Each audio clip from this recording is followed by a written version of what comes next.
যে খবরের দিকে নজর রাখবো, আজ প্রত্যেকের নজর রয়েছে সুপ্রিম শুনানির দিকে।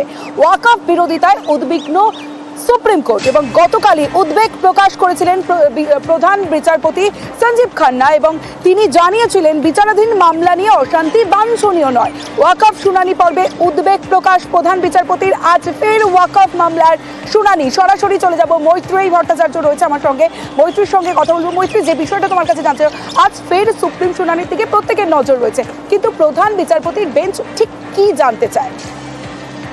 দেখো, অবশ্যই আজকে প্রধান বিচারপতির তরফ থেকে গতকালই প্রায় 2 ঘন্টারও বেশি এই মামলার শুনানি করা হয় এবং 2 ঘন্টার বেশি এই মামলার শুনানি করা হয় এবং 2 ঘন্টার বেশি শুনানি হওয়ার পর প্রধান বিচারপতির বেঞ্চ বিভিন্ন বিষয়ে তাদের মতামত জানায় এবং একই সঙ্গে তারা একটা বিষয় তারা খুব স্পষ্ট করে তারা উল্লেখ করেছিলেন যে তারা একটি অন্তর্বর্তীকালীন আদেশ দেওয়ার তারা পক্ষপাতী রয়েছেন এবং সেই প্রস্তাব তারা দিয়েছিলেন, যাতে 3টি প্রেক্ষিত রয়েছে। এবং যখন এই শুনানি চলছিল তখনই সলিসিটর জেনারেল এবং যারা আবেদনকারীরা রয়েছে তাদের তরফ থেকেও কিন্তু আবেদন করা হয় যে আরো একটু তাদেরকে সুযোগ দেওয়া হোক আর্গুমেন্ট করার, আরো কিছু বিষয় তারা তুলে ধরতে চান।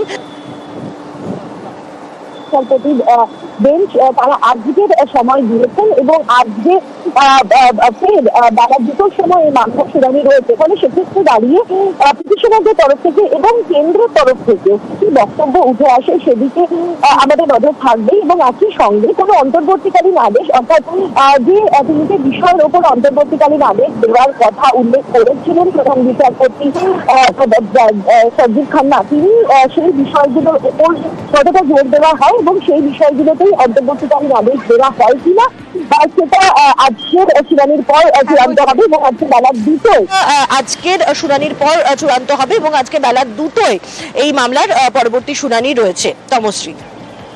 বেশ মৈত্রী।